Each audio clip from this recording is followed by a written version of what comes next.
All, very good afternoon to all the viewers on this virtual platform. Today's we have a very big webinar on the topic of various amendment of the Indian Constitution, and our guest of the speaker of this webinar, Mr. Surya Karan Reddy Thota, who is right now Additional Solicitor General for the whole southern zone, that is Madras, Calcutta, Kerala, Andhra Pradesh, and Telangana.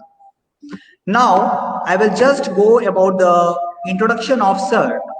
Mr. Suryakaran Reddy Thota Sir was born on 1/1/1956 to Srimati T. Indra Reddy and Sri T. Ramachandra Reddy in Hyderabad city. He has completed his school and college education in Hyderabad city. He obtained a law degree from Osmania University. He got enrolled as an advocate on 8/2 1979. He joined in the office of Sri H.S. Gururaja Rao and Sri Ramchandra Rao Senior Advocate. He was elected by APPSC as a junior civil judge in year 1987 and worked in the Karimangar district. He served as a special government pleader in 1994 to 1995. He was selected as the secretary of AP High Court Advocates Association in the year 1994-1995. He was appointed as a senior central government standing counsel, now called as Additional Solicitor General of India in the year 2002 to 2004. He was designated as a senior counsel in the year 2014 by the Honorable Court and practicing in the Honorable High Court. He was further elected as the President Telangana High Court Advocate Association in the March 2019 and appointed as an Additional Solicitor General of India of the Southern Zone in December. So for on this webinar, sir, I warm welcome to you, sir. Now, sir, I will just say Dr. Akhil Syed, who is the Dean and Director at the Parul Institute of Law, to warm welcome our eminent speaker and Additional Solicitor General for the Southern Zone, Surya Karan Reddy Thota, sir. Akhil, sir. Thank you, Dr. Rajesh. Thank you very much. I thank you for giving me an opportunity to welcome such a distinguished personality today. Reddy Saab, it is our great privilege on my personal behalf, on behalf of Parul Institute of Law, Faculty of Law, Parul University, I cordially welcome you at our doorstep. And this is because of the pandemic and the technology we are meeting on this online platform. But I request you to please visit at our university also. It is our open invitation to your good self to be at our university. Sir, our university has been established in 2015 by second amendment into Gujarat Private University Act 2009.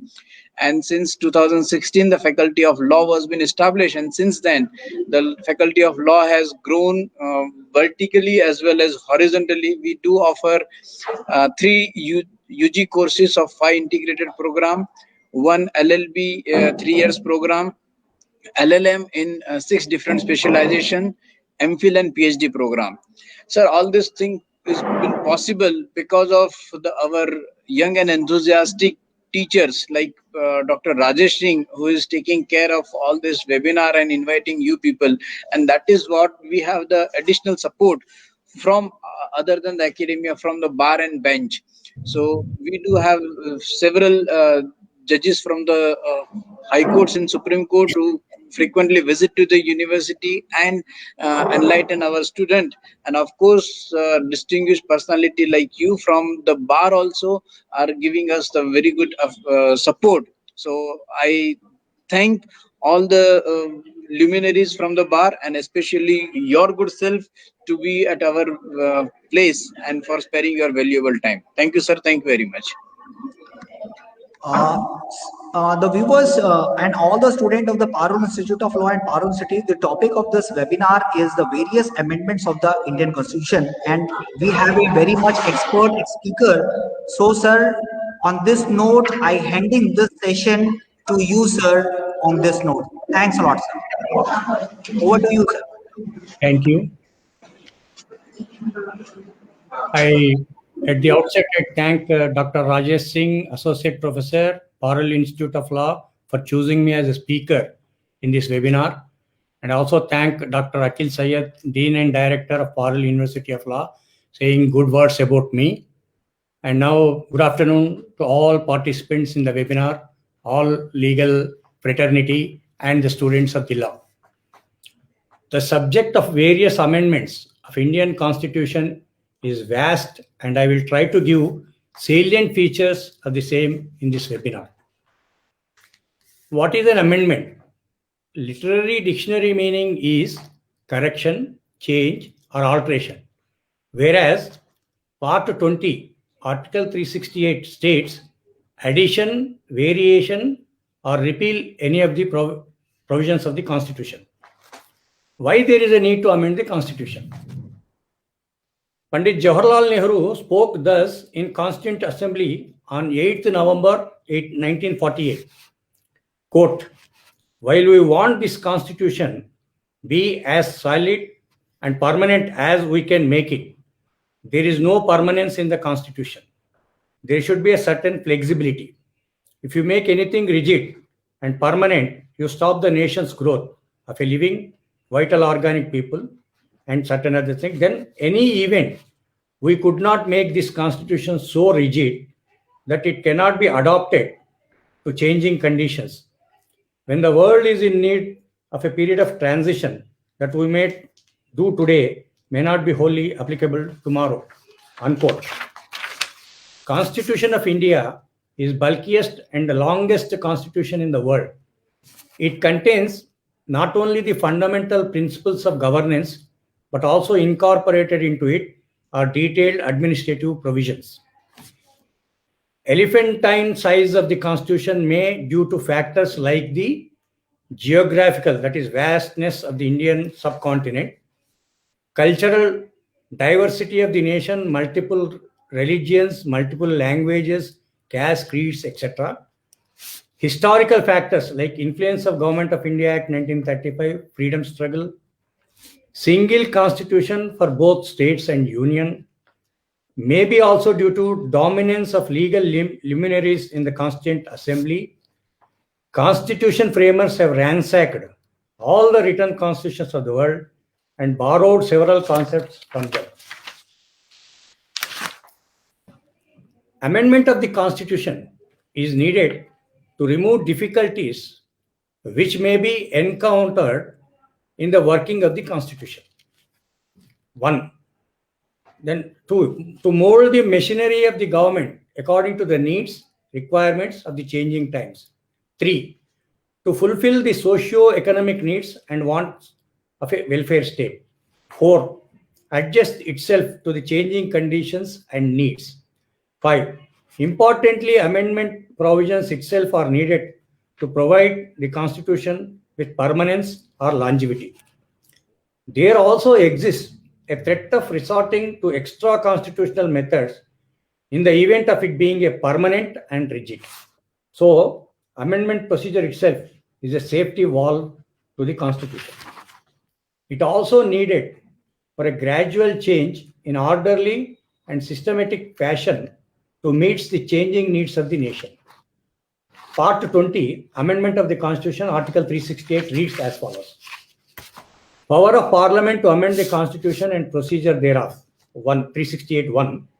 Notwithstanding anything in this Constitution, Parliament may, in exercise of its constituent power, amend by way of addition, variation, or repeal any provisions of this Constitution in accordance with the procedure laid down in this article. 368(2). An amendment of this Constitution may be initiated only by introduction of a bill for the purpose of either houses of Parliament, and when the bill is passed in each house by a majority of the total membership of that house and by a majority of not less than 2/3 of the members of that house present and voting, it shall be presented to the President, who shall give his assent to the bill, and thereupon the Constitution shall stand amended in accordance with the terms of the bill, provided that if such amendment seeks to make any changes in A. Article 54, Article 55, Article 73, Article 162, Article 241, or Article 279A, or B. Chapter 4 of Part 5, Chapter 5 of Part 6, or Chapter Part 9, or any of the lists in Schedule 7, or the representation of states in Parliament, or the provisions of this article. The amendment shall also require to be ratified by the legislatures of not less than one half of the states by a resolution to that effect passed by those legislatures before bill making provisions for such amendments is presented to the President for assent. 3. Nothing in Article 13 shall apply to any amendment under this article. 4. No amendment of this Constitution, including the provisions of Part 3, made or purporting to have been made under this article, whether before or after the commencement of Section 55 of the Constitution 42nd Amendment, shall be called in question in any court on any ground.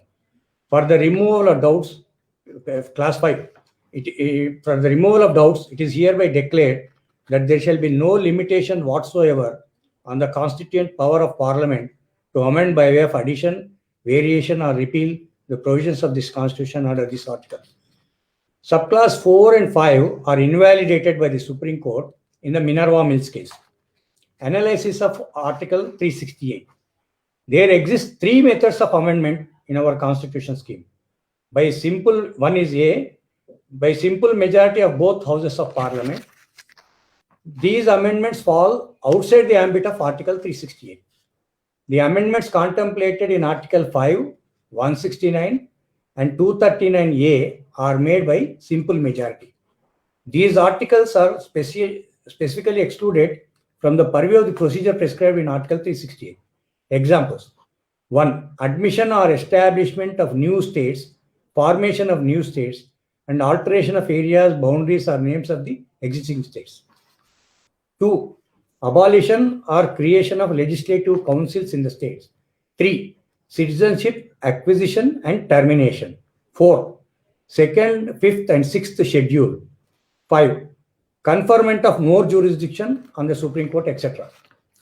Then second method is by special majority, by a majority of total membership of the House, by a majority of not less than 2/3 of the members of that House present and voting of each House of Parliament. In fact, majority of the provisions can be amended this way: by special majority of each House of Parliament and ratification by legislatures, one of two states. This is the third method. These are specifically illustrated in proviso to subclass 2 of Article 368. Example, election of the President, Articles 54 and 55. Extent of the executive power of the Union and states, Article 73 and 162, Article 241 or 279A. 3. Distribution of legislative power between center and states. 4. Articles dealing with judiciary. Then 5. Any of the lists in 7th schedule. Then Article 368 itself.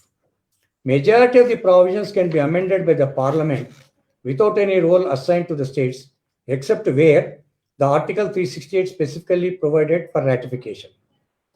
A bill for amendment of the Constitution can be initiated only in either houses of the Parliament. State legislatures cannot initiate a constitutional amendment bill. Only cases where the state legislatures have a role to play, it is resolution for creation or abolition of legislative council in the respective states. And when President seeks opinion of the concerned state legislatures on the bill for creation of new states or alterations. And each house of the Parliament has to pass the constitutional amendment bill with special majority. There exists no provision for the joint sitting, unlike in cases of ordinary bills. Amendment bill can be introduced in either house of the Parliament. Both houses have to separately pass the bill by special majority. A constitutional amendment bill can be introduced as a private member bill. Article 378 is not the complete code. It does not specify the legislative procedure to be adhered to at the various stages of the enactment of the amendment bill. The rules of procedure and conduct of business in Lok Sabha contains certain specific provisions regarding amendment bills in Lok Sabha, like voting procedure at various stages of the bill and procedure when such a bill is introduced by a private member, etc. These are incorporated in rules of the House in view of the requirements specified in Article 368, relying on ex abundanti cautelia principle, taking precaution against a very remote contingency. However, largely the legislative procedure followed is same as that of passing an ordinary bill. No prior permission of the president is needed to introduce amendment bill in either house of the parliament. No time limit has been specified for ratification of one half states legislatures. Once one and a half the states ratified bill is presented to the president for his assent.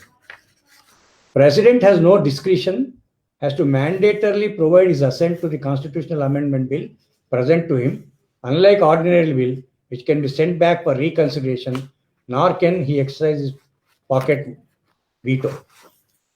Constitutional framers are keen to avoid excess rigidity in the amending procedure, have incorporated innovative, unique, and variety of procedure for the amendment of the Constitution.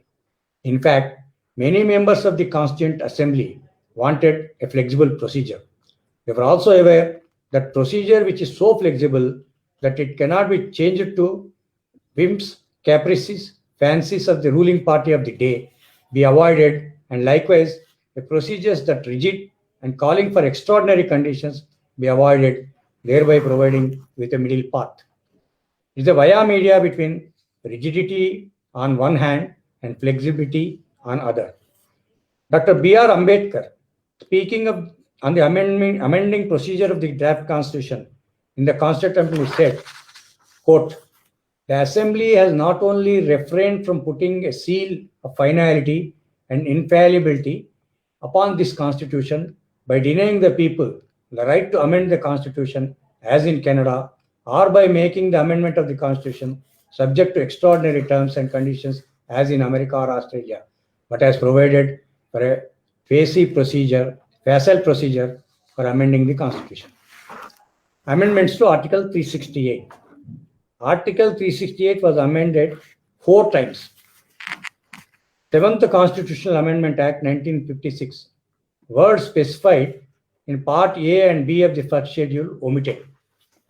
Then 24th Constitutional Amending Act 1971, which brought about major amendments to this article to invalidate the Supreme Court ruling in Golaknath's case. Title of the article was substituted, Procedure for Amendment of the Constitution, with Power of Parliament to amend the Constitution and procedure therefore. Subsection 1 was inserted. Article 369 renumbered as subsection 2. Mandatory assent of President for constitutional amendment bills.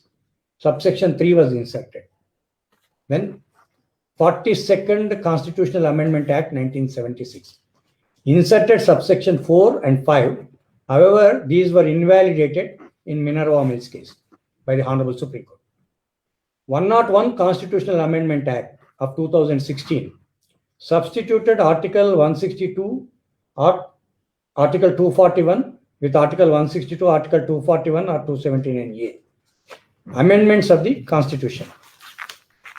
Originally, Indian Constitution had 395 articles, 8 schedules and parts 22. Now it contains 448 numbered articles, 12 schedules and 25 parts. Till date, 104 amendments were incorporated into the Constitution. In the last 71 years of working of our Constitution, at a statistical average of 1.5 amendments per year.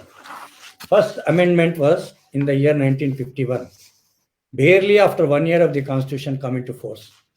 It basically added 2 new articles, 31A and 31B, and a new 9th schedule to validate certain land reform laws. It was necessitated in view of the decision of the Supreme Court in Champakam Dorai Rajan versus State of Madras, AR 1950 Supreme Court 124. Apart from that, Articles 19, 85, 87, 174, 176, 341, 342, and 376 were amended. And 104th Amendment of 2020 in January 2020 to extend the reservation of seats for SC and STs in the Lok Sabha and State Assemblies. Some of the important amendments and related case laws are Shankari Prasad Singh Dio versus Union of India, AR 1951 Supreme Court 458. In this case, the validity of First Constitutional Amendment Act 1951 was challenged, which inserted 2 new articles and 9 schedule, wherein 13 laws were given protection. Since Article 13(2) prohibited making of a law abridged the fundamental rights, these amendments were challenged. The question whether fundamental rights can be amended by the Parliament under Article 368 came for consideration before the Supreme Court. The Supreme Court held that the power to amend the Constitution, including the fundamental rights, is contained in Article 368, and that the word law in the Article 13 includes only an ordinary law made in excess of the legislative powers and does not include a constitutional amendment which is made in excess of the constituent power of the Parliament under Article 368. As such, the amendment was held to be valid and stated that the Parliament can even abridge any of the fundamental rules in Part 3. Then second case, Beru-Bari Union and Exchange of Enclaves, AR 1960, Supreme Court 845. In the presidential reference under Article 143, Supreme Court held that the power to amend the Constitution conferred on the Parliament includes the power to amend the Article 1, and that logically implies the power to cede national territory in favor of a foreign state. Then third, Sajjan Singh versus State of Rajasthan, AR 1965, Supreme Court, page 845. In this case, the 17th Constitutional Amendment Act 1964 was challenged.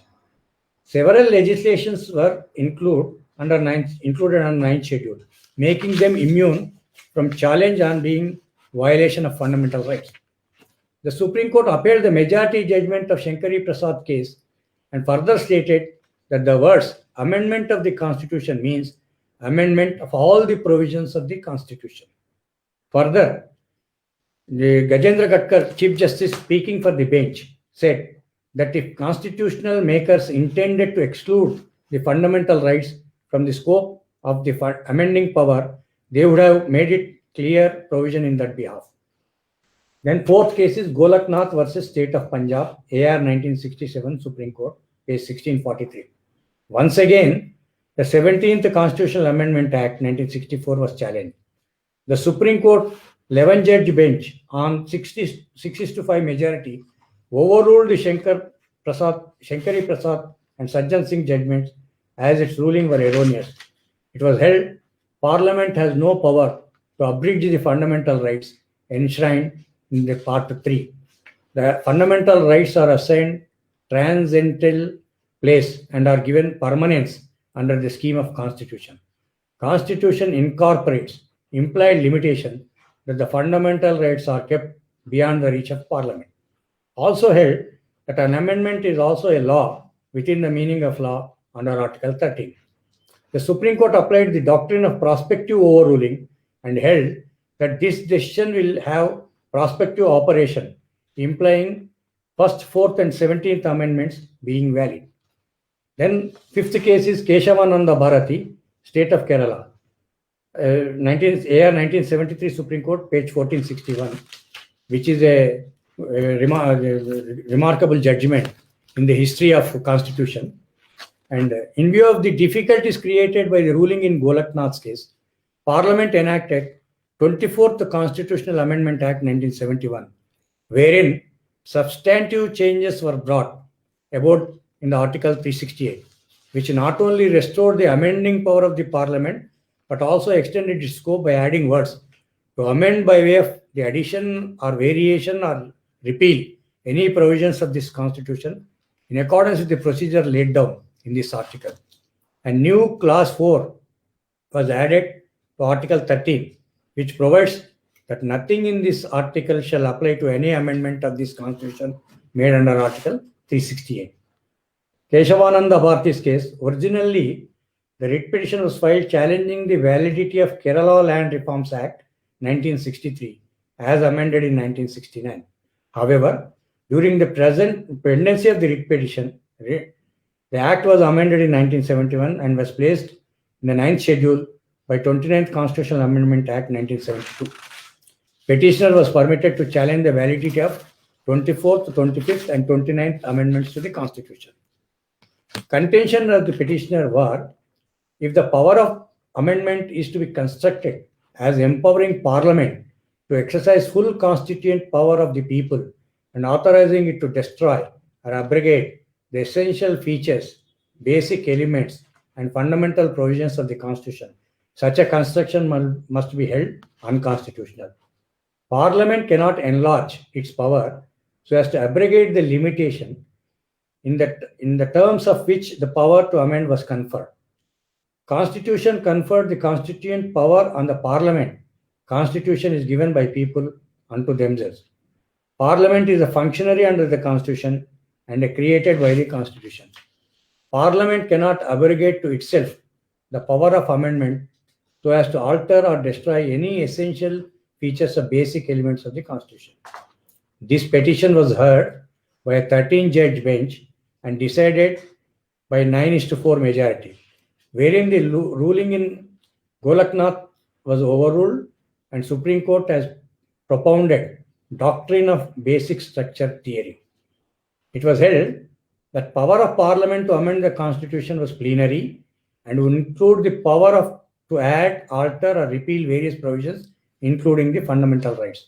But however, the power of amendment under Article 368 is subject to certain implied and inherent limitations, and that in the exercise of amending powers of Parliament cannot change the basic structure of or framework of the Constitution.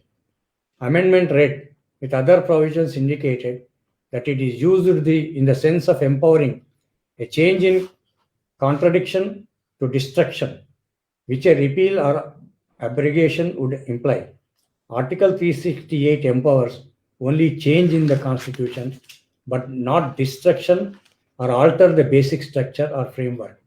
It overruled the Golaknath's case, which denied the Parliament power to amend or abridge the fundamental rights even before the 24th Constitutional Amendment Act, 1971. The Parliament was empowered by the Constitution. It had the power as well procedure for the amendment. What was previously implicit was merely made explicit by amending Article 368 by way of 24th Amendment.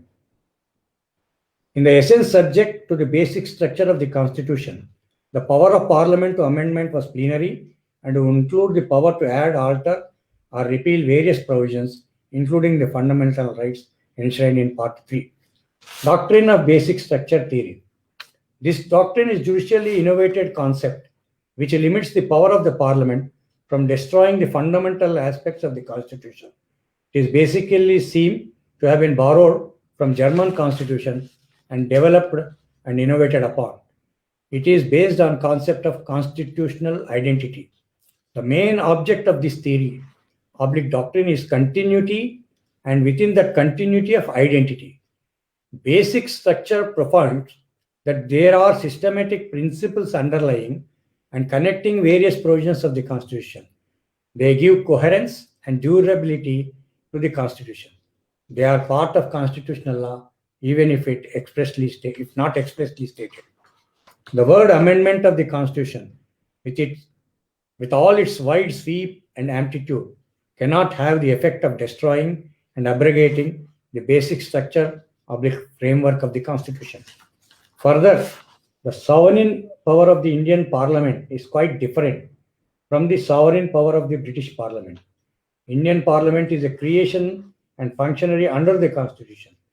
It derives its powers, including its constituent powers, from the Constitution, and its very existence is because of the Constitution. As such, it is the Constitution that is supreme and not the Parliament. The basic structure list is only illustrative but not exhaustive. In the Keshavananda Bharati's case, individual judges have listed various basic structures, and in further constitutional cases, this list was further evolved.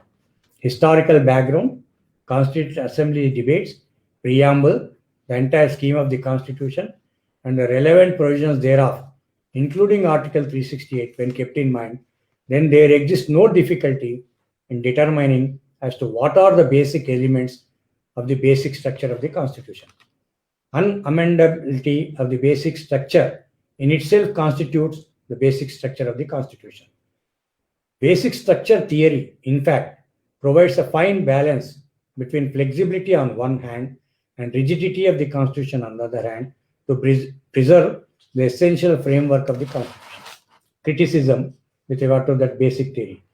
The primary criticism of the basic structure theory is that it has not defined precisely as to what exactly constitutes the essential features. It is vague and uncertain doctrine. It is being so subjecting amending power of Parliament to it will create difficulties. Even amendment is prone to be challenged on the ground that they affect the basic structure of the Constitution. The fact that a complete and exhaustive list of basic structure cannot be compiled is no ground for denying the very existence of the concept. There are many such concepts of law that cannot be precisely defined as such. And sixth case with regard to amendment is Indira Nehru Gandhi versus Raj Narayan, AR 1975 Supreme Court, 2299. Appellant filed an appeal in the Supreme Court against the decision of Allahabad High Court invalidating her election on the ground of corrupt practices. When the appeal was pending, 39th Constitutional Amendment Act 97 was passed to overcome the effect of High Court ruling, wherein the jurisdiction of all the courts from election disputes involving Prime Minister were barred. In this case, Supreme Court has examined and applied the doctrine of basic structure. It was held that exclusion of judicial review is outright negation of right to equality. The said amendment was invalidated as being a violation of basic structure of the Constitution, and few more features of the Constitution were identified as basic structures, namely rule of law, judicial review, democracy, which implies free and fair election. It was held that the jurisdiction of the Supreme Court under Article 32 is a basic feature of the Constitution. Then seventh case is Minerva Mills versus Union of India, AR 1980, Supreme Court, 1789. In this case, the 42nd Constitutional Amendment Act 1976 was challenged on the ground of violation of basic structure of the Constitution as laid down in Keshavananda Bharati's case. This amendment removed the limitation imposed on the amending power of the Parliament by the decisions in Keshavananda Bharati and Indira Nehru Gandhi case. The Supreme Court further examined and applied the concept of basic structure in this case. Subclass 4 and 5 of Article 368, incorporated by this amendment, was unanimously invalidated. The limited amending power of Parliament was bestowed by the Constitution cannot be enlarged into absolute power using the limited power.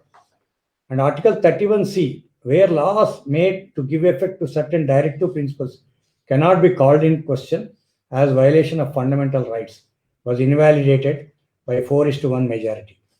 Further, few more basic features of the Constitution was identified, namely harmony and balance between fundamental rights and directive principles of state policy, and limited power of Parliament to amend the Constitution. Anything that destroys this balance between two parts will ipso facto destroys the essential element of the basic structure. The Supreme made it clear through its judgment that Constitution is supreme and not the Parliament.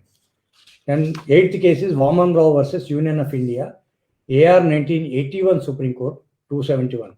In this case, Supreme Court has re-examined and upheld the validity of the original and amended 31A and 31B and 9th schedule with reference to the basic structure doctrine. It was held that all amendments made before the date of judgment of Keshavananda Bharati's case, that is 24/4/1973, including those by which 9th schedule to the Constitution was amended from time to time, were held valid and constitutional. However, the amendments made thereafter was left open to be challenged on the ground that they were beyond the constituent power of Parliament as they damaged the basic structure of the Constitution. And ninth case is SP Sampath Kumar versus Union of India, AR 1987 Supreme Court, 386. The constitutional validity of Article 323A and provisions of Administrative Tribunals Act 1985 were challenged on the grounds that the Act, by excluding the jurisdiction of the High Courts under 226 and 227 in service matters, had destroyed the power of judicial review, which is a basic structure of the Constitution. It held that though the Act has excluded the judicial review of the High Court in service matters under Article 226 and 227, It has not excluded the judicial review under Article 32 and 136. As such, it was held to be valid. Then Quijote Hilan versus Jochillu, AR 1993 Supreme Court, page 412. In this case, petitioner challenged the para 7 of the 10th schedule of the Constitution, 52nd Constitutional Amendment Act 1985, which barred the jurisdiction of courts in respect of any matter connected with disqualification of a member of a house under the schedule. 5-judge bench unanimously invalidated the para 7 of the 10th schedule as it had the effect of amending the powers of the Supreme Court and High Courts without following the procedure contemplated under Article 368. However, majority of 3:2 applied the doctrine of severability, wherein para 7 was held to be severable from the rest of the schedule, and therefore invalidation of the para 7 did not affect the rest of the schedule. This also happens to be the first instance of an amendment having been invalidated for non-compliance with the procedure laid down in the proviso to Clause 2 of Article 368.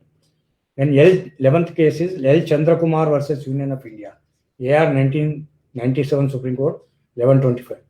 7-judge constitutional bench of the Supreme Court has unanimously reconsidered the decision of S.P. Sampath Kumar's case, has struck down Clause 2D of Article 323A and Clause 3D of Article 323B, which excluded the jurisdiction of high courts as unconstitutional and invalid. The Supreme Court, in this case, has settled beyond doubt the question of judicial review as basic structure of the Constitution. No amendment in the future passed by the Parliament can bar the courts from pronouncing the judgments on its constitutional validity. 12th case is M. Nagaraja versus Union of India, AR 2007 Supreme Court 71. Constitutional validity of 77, 81, 82, 85 amendments, adding Clause 4A, 4B, and Article 16 and amending the former and inserting a proviso in Article 335 were challenged. 5-judge bench unanimously held them to be valid. They are enabling provisions and only apply to SC/ST and do not obliterate constitutional requirements such as 50% ceiling limit in reservation, creamy layer rule, etc. They do not alter structure of equality and very well within the amending power of the Parliament. Important aspect related to this case is the formulation of a general test to decide if an amendment is against the basic structure of the Constitution. In determining the application of the principle of basic structure was held the twin test, namely a width test and test of identity, to be applied. It further clarified that basic structure concept that not an amendment of a particular article, but an amendment that adversely affects or destroys the wider principles of the Constitution, such as democracy, secularism, equality, or republicanism, or the one that changes the identity of the Constitution, is impermissible. Then 13th, IR Khelo versus State of Tamil Nadu, AR 2007, SC 8617. The petitioner challenged the validity of various central and state laws, including the Tamil Nadu Reservation Act. 9-judge bench unanimously re-emphasized that any laws placed under 9th schedule after the date of judgment in Keshavananda Bharti's case can be challenged on the basic structure principles. Even though a law is placed under 9th schedule by constitutional amendment, its provision would be open to challenge on the ground they destroy or damage the basic feature of the Constitution. If the fundamental rights are taken away or abrogated pertaining to the basic feature of the Constitution. The bench also re-emphasized the identity test, that in respect of the amendments of the fundamental rights, not the change in a particular article, but the change in the essence of the right must be the test for change in identity. It was also held that if the triangle of Article 21 read with Article 14 and 19 is sought to be eliminated, not only the essence of right test, but also the rights test has to apply. The 14th case is Supreme Court Advocates on Record Association versus Union of India, 2015. The petitioner challenged the validity of 99th Constitutional Amendment Act 2014 as they damage the basic structure of the Constitution and to be set aside. The 5-member judge bench 4:1 majority held them to be the unconstitutional and invalid. The concept of independence of judiciary is a noble concept which inspires the constitutional scheme and constitutes the foundation on which rests the edifice of our democratic polity. If there is one principle which runs through entire fabric of the entire constitution, it is the principle of the rule of law, and under the constitution, it is the judiciary which is entrusted with the task of keeping every organ of the state is within the limits of laws and thereby making a rule of law meaningful and effective. The judiciary stands between the citizen and the state as a bulwark against executive excesses and misuse or abuse of power by the executive, and therefore it is absolutely essential that the judiciary is free from executive pressure or influence, and this is secured by the constitutional makers by independence of the judiciary. Independence of the judiciary concept was not limited only to the independence from executive pressure or influence, but it was much wider concept which took it within its sweep independence from any other pressures and prejudices. Some of the important amendments, that is 42nd Constitutional Amendment 1976, it is regarded as a mini constitution which was enacted during emergency. Then Part 4A, Article 51A provided for fundamental duties. Part 14A, Articles 232A, 323B, provision of tribunals inserted. 3 new DPSPs, 39A, 43A, 48A, and 11 other articles were inserted, making total of 14 articles being inserted. 36 other articles were substituted. Amended the 7th schedule and transferred certain entities from one list to other. Subclass 4 and 5 inserted under Article 368. Preamble was amended, wherein 3 words were added, inserted: socialist, secular, and integrity. It was the only time preamble was amended. 44th Constitutional Amendment Act to 1978 to remove various distortions that the 42nd Amendment has brought about in the Constitution during the emergency. Considerable modifications of emergency provisions of the Constitution so as to ensure that its provisions are not abused or misused. Right to property was removed from the category of fundamental rights and inserted in new Article 300A under the heading of right to property in Part 10. Then 73rd Amendment Act 1992. This amendment has provided constitutional status for rural bodies, Panchayat Raj institutions. The amendment was added a new Part 9 consisting of 16 articles and a new schedule, 11th schedule. Then 74th Amendment Act 1992. This amendment has provided constitutional status to urban local bodies. This amendment incorporated new Part 9A consisting of 18 articles and new 12th schedule to the Constitution. 86th Amendment Act 2002. New Article 21A inserted, making right to education of children of age 6 to 14 years a fundamental right, and it also substituted Article 45 in Directive Principles of State Policy and added new fundamental duty to Part 4A of the Constitution. Then 101 Constitutional Amendment Act 2016. This amendment has inserted, substituted, and omitted certain provisions, particularly relating to Part 11 and 12, and amended Schedule 6 and entries in 7th Schedule of the Constitution, paving the way for one tax, one nation, introduction of GST and GST Council for the administration of GST. The amending process proved itself to be one of the most ably conceived aspects of the Constitution. The Constitution strikes an optimal balance between flexibility and commitment. Indian Constitution is probably the most sophisticated one in establishing a great variety of procedure to adapt and change its arrangements based upon the careful selection of different matters. Thus, our Indian Constitution is not static, and the Parliament is having jurisdiction to amend or change the provisions under the Constitution, subject to the judicial review of the Honorable Supreme Court on the touchstone of doctrine of basic structure of the Constitution of India. Thank you. Sir, it was a very fantastic session, sir.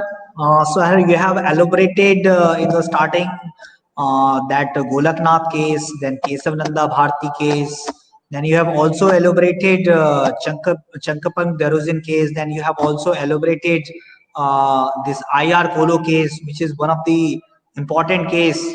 So, sir, we have certain questions from the students. Sir, in the emergency, can the parliament has a power to amend any part of the Indian constitution?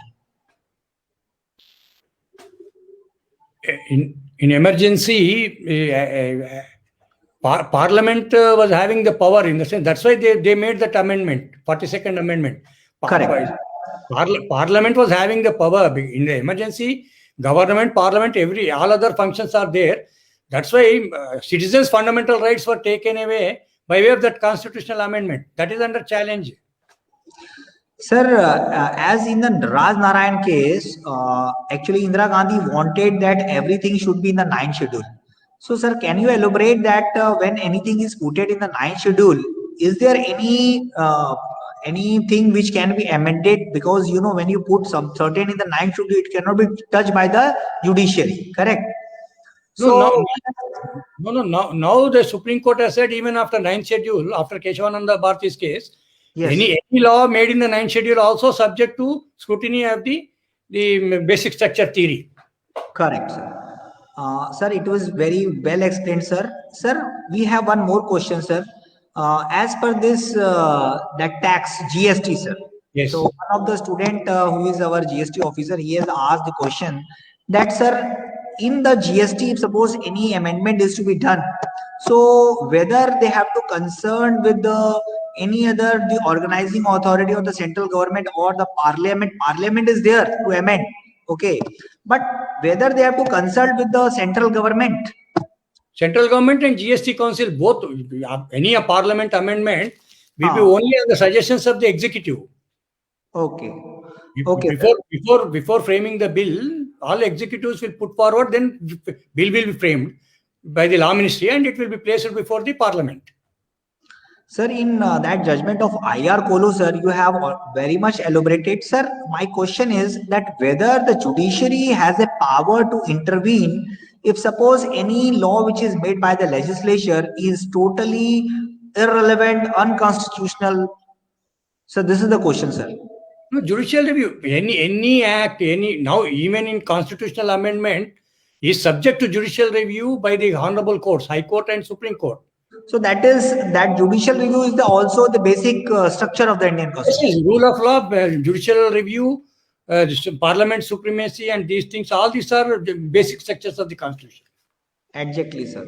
Sir, it was a very fantastic session by you, sir, and we all have listened and we have also made the proper notes, sir. And we are very much thankful for giving a very precious time to our university. Our students are enlightened with this note, sir. I am very much thankful on the behalf of Parul Institute of Law and on the behalf of our Dean, sir, because he has one meeting, he just left. But, sir, we are very much thankful, and your knowledge has given a very much enhancement of our refreshment of all these amendments, sir. So, on this behalf, yes, sir. I'm thankful for all the audience given to me and to all the participants in the webinar. I thank one and all. Yes, sir. Yes, sir. Thanks. And I am also thankful to the Jiten Kubhani, sir, who has given a live coverage of this webinar. Jiten, sir, I am very much thankful to you, sir. So on this note, we are closing this session, sir. Thank you and thanks a lot, sir. Thank you, sir. Thank you, sir. Jiten, sir, I am exiting.